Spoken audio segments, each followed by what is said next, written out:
¿El empujón de Lance Stroll a su oficio fue la gota que colmó el vaso para su retirada? Prepárate para vivir unas declaraciones sin precedentes mientras descubrimos su posible sanción a manos de la mafia y cómo el canadiense estaría dispuesto a cambiar el volante por la raqueta de tenis a lo Carlos Alcaraz.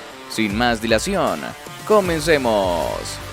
Vaya por delante que el que narra estas líneas suele incurrir en ese pecado que a menudo se comete con los pilotos al criticar sus meteduras de pata en caliente. A veces tenemos la mala costumbre de dictar sentencia desde la cómoda posición de nuestro sofá, especialmente acerca de unas acciones que, si bien son claramente condenables, adolecen del contexto que justifica hasta cierto punto su manera de actuar. Cuando a un piloto de motos o coches la adrenalina le saca su peor cara, se olvida que hablamos de deportistas que en el desempeño de su actividad se juegan la vida. No es lo mismo juzgar bajo el mismo rasero a un tenista o a un futbolista, con cualquiera de los que compiten en deportes de alto riesgo. Está mal, está francamente mal, que Stroll empujara a su fisioterapeuta de la forma en que lo hizo, pero hay que tener en cuenta que Henry Howe, así se llama, no es un empleado cualquiera del equipo, sino su persona de máxima confianza. Los fisios, aparte de poner a punto la musculatura y reflejos de los pilotos, son con mucha diferencia su confesor más cercano. Alguien puede sorprenderse de que en las relaciones humanas el primero con el que te cebas es casi siempre esa persona con la que pasas más horas al cabo del año que con ninguna otra. En las imágenes de televisión se aprecia incluso que Howe le está pidiendo calma a su piloto desde que se baja del coche. Sabía mejor que nadie el volcán en erupción que le era Lance Stroll en ese momento. Quizá ese ánimo de calmarle hizo que se llevara el feo empujón. Si después de una acción tan fea como la de empujar a su asistente no hubiera ofrecido disculpas una vez enfriados los ánimos, entonces no habría defensa posible. Pero Lance Stroll pidió humildemente perdón, destacando hasta qué punto tiene Henry Howe y él una relación casi fraternal. Sin embargo, sus disculpas no parecen haber convencido mucho a la mafia, la mafiosa Federación Internacional de Automovilismo, que valora seriamente amonestarlo en virtud de las normas del Código Deportivo Internacional.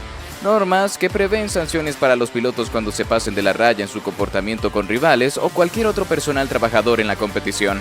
Como de costumbre, con el ente regulador, la aplicación de la norma varía bastante en su consistencia. Por ejemplo, a Ayrton Senna le cayeron 12 carreras por llegar a las manos con Eddie Irvine, pero a Michael Schumacher se le obligó a una disculpa pública en un podium a David Coulthard. Todo ello después de acusarle de haber querido matarle. Así las cosas es de esperar que Stroll sea apercibido por ello, pero al no ser reincidente, una sanción severa parecería excesivo. Vean, por ejemplo, la diferencia de comportamiento de Lewis Hamilton en el pasado Gran Premio de Qatar, con y sin adrenalina. Nada más salirse de pista en la primera curva, el británico ventiló su frustración con un sonoro «He sido golpeado por mi compañero de equipo». Una vez atemperado el enfado, y después del visionado de los videos, el campeón británico no tuvo reparos en admitir su error y pedir disculpas a George Russell, que por supuesto las aceptó de buen grado. Sabe perfectamente que es algo que le puede pasar a cualquiera, empezando por él mismo. Las redes sociales sin duda han amplificado el eco de todo lo que sucede hoy día, y cómo se magnifica de forma extraordinaria cualquier acontecimiento.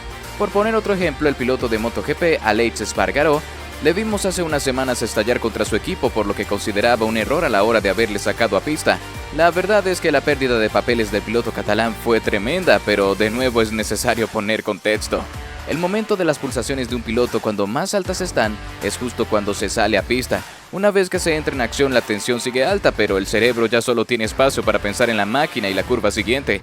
A Espargaró el infortunado error le pilló en el peor de los momentos y sin saber que había una cámara filmándolo todo cuando se produjo el feo episodio. El piloto que diga que en la vuelta de reconocimiento el estómago no se le hace pequeño, miente. Espargaró, horas más tarde ya en frío y avergonzado por su comportamiento, ofreció disculpas a todo su equipo a través de un largo y sentido mensaje.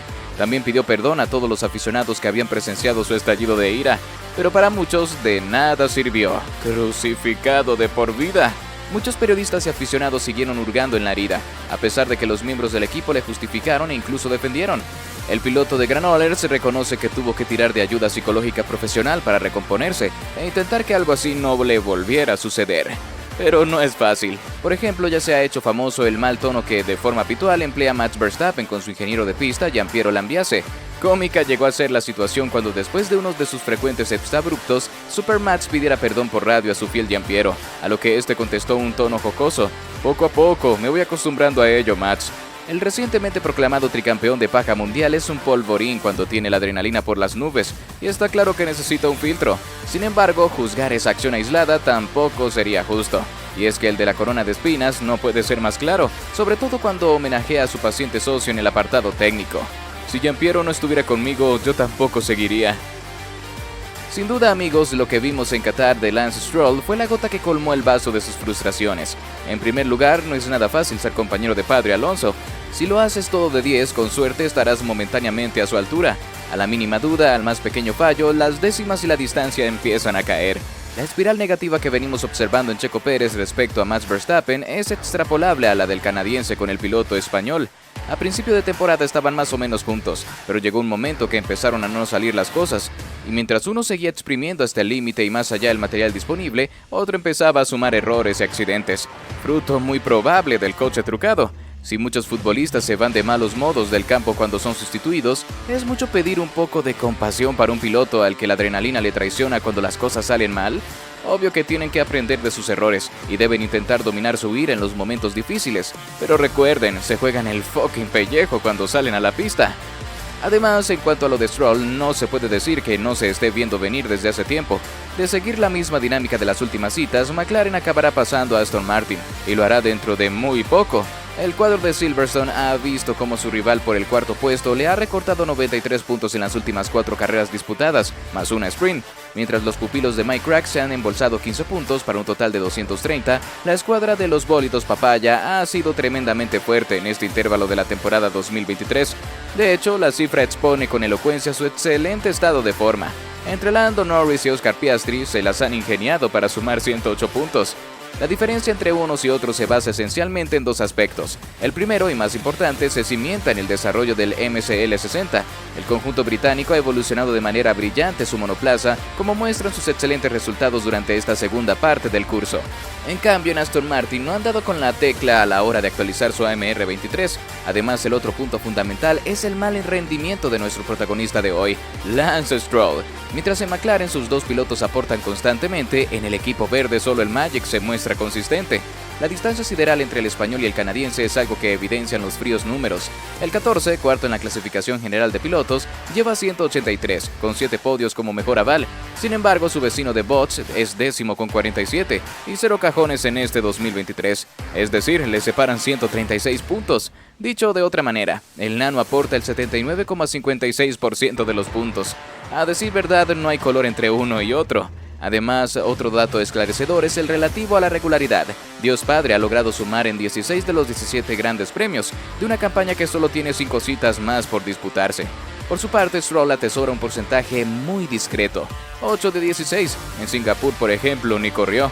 Desde Hungría tan solo ha conseguido anotarse 3 puntos en los 6 eventos que ha competido. El caso es que el canadiense está siendo víctima de unas graves críticas. Precisamente, Nico Rosberg ha vuelto a incidir en algo que dijo hace muy poco. El que fuera campeón mundial de Fórmula 1 en 2016 reprocha que Stroll se quedaría sin asiento si no fuera el progenitor del propietario de Aston Martin. Puedo entender incluso su mal comportamiento en Qatar. En cierto modo puedo identificarme porque es realmente doloroso cuando estás tan lejos. No sabes lo que está pasando, las redes sociales te atacan y hablan mal de ti. Es difícil. Sin embargo, estás en esa situación en la que eres hijo del jefe, por lo que la presión internamente aumentará mucho. No me gustaría estar en su lugar, señala Nico Rosberg en declaraciones recogidas por Motorsport, para acto seguido lanzar una tremenda andanada verbal. Si fuera cualquier otro piloto estaría fuera el año que viene, sobre todo con cómo van las cosas y las expectativas del equipo que buscan podios y victoria, subrayó el alemán. En teoría, Lance es lo suficientemente rápido. Al comienzo de temporada estuvo más o menos cerca de Fernando, que es uno de los mejores de todos los tiempos, así que como número 2 está bien, pero no sé qué está pasando ahí. ¿Y tú? ¿Crees que el empujón de Stroll a su oficio fue la gota que colmó el vaso para su retirada? ¿Piensas que podría alcanzar la felicidad lejos del volante y cerca de la raqueta a lo Carlos Alcaraz? Déjanos saber tu opinión abajo en los comentarios. Te leemos. ¿Pero acaso no has visto esta noticia? Yo no me la perdería, ¿eh?